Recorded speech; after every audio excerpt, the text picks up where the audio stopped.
What if everything you knew about your life was a lie? What if the person you trusted the most, your own mother, was the one causing you pain?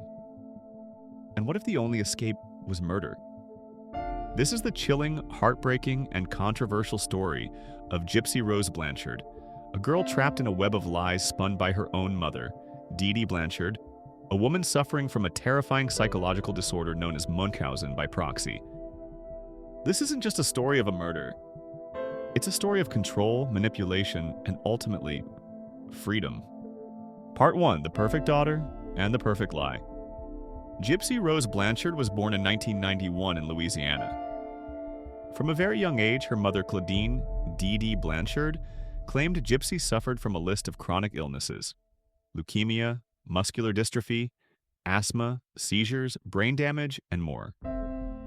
Gypsy was in a wheelchair, had a feeding tube, and was said to have the mental capacity of a 7-year-old, even as a teenager.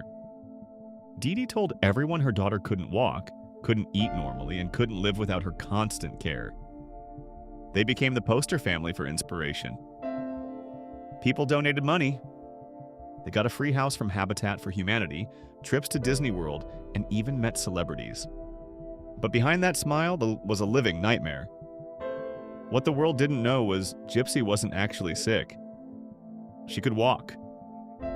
She could eat. She could think clearly. But Dee Dee forced her to pretend, using lies, fake documents, and even dangerous medications. Part 2.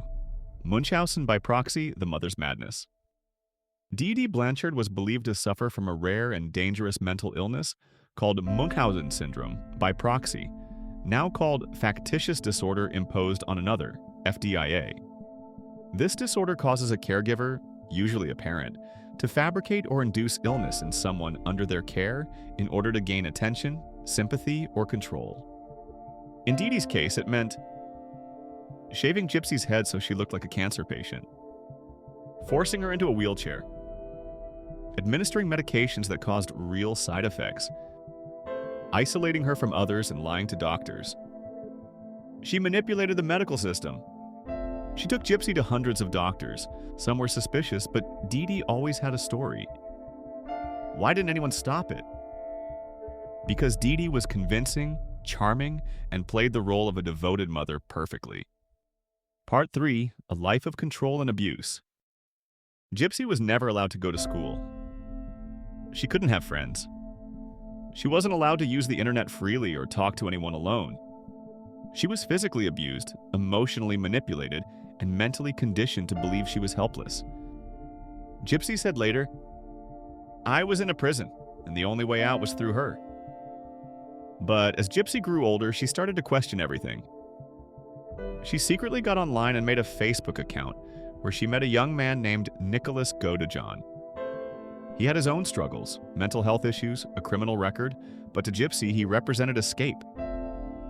They started an online relationship. And after years of planning, they made a decision that would shock the world. Part 4, The Murder of Dee Dee. In June 2015, Gypsy and Nicholas carried out their deadly plan. Nicholas traveled to Springfield, Missouri, where Dee Dee and Gypsy were living. In the middle of the night, Gypsy handed him a knife.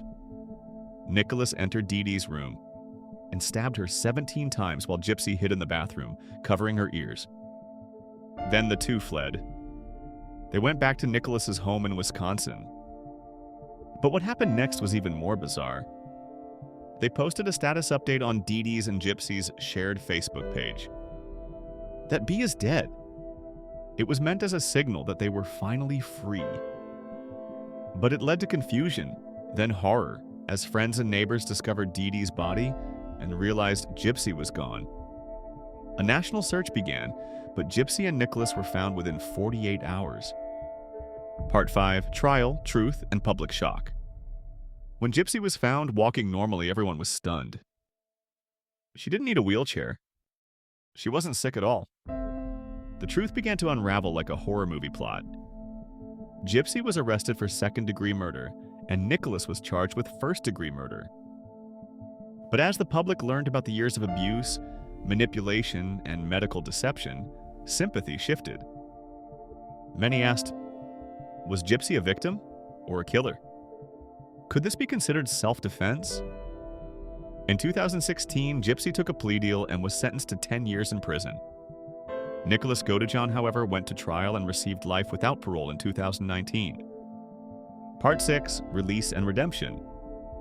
In December 2023, Gypsy Rose Blanchard was released from prison after serving 85% of her sentence. She walked out into a world that had followed her story through documentaries, news specials, and dramatized series like The Act on Hulu. Gypsy is now working on rebuilding her life. She has said she doesn't regret the murder, but regrets that it had to come to that. She's become a symbol of how far abuse can go, and what happens when the system fails a victim. So what do we take away from this haunting case? The Gypsy Rose Blanchard story isn't just about murder. It's about the invisible scars of abuse, the terrifying reality of Munchausen by proxy, and a girl who never had the chance to live until her freedom came at the highest price. How do we define a victim? And how do we define a survivor? Let us know your thoughts in the comments below.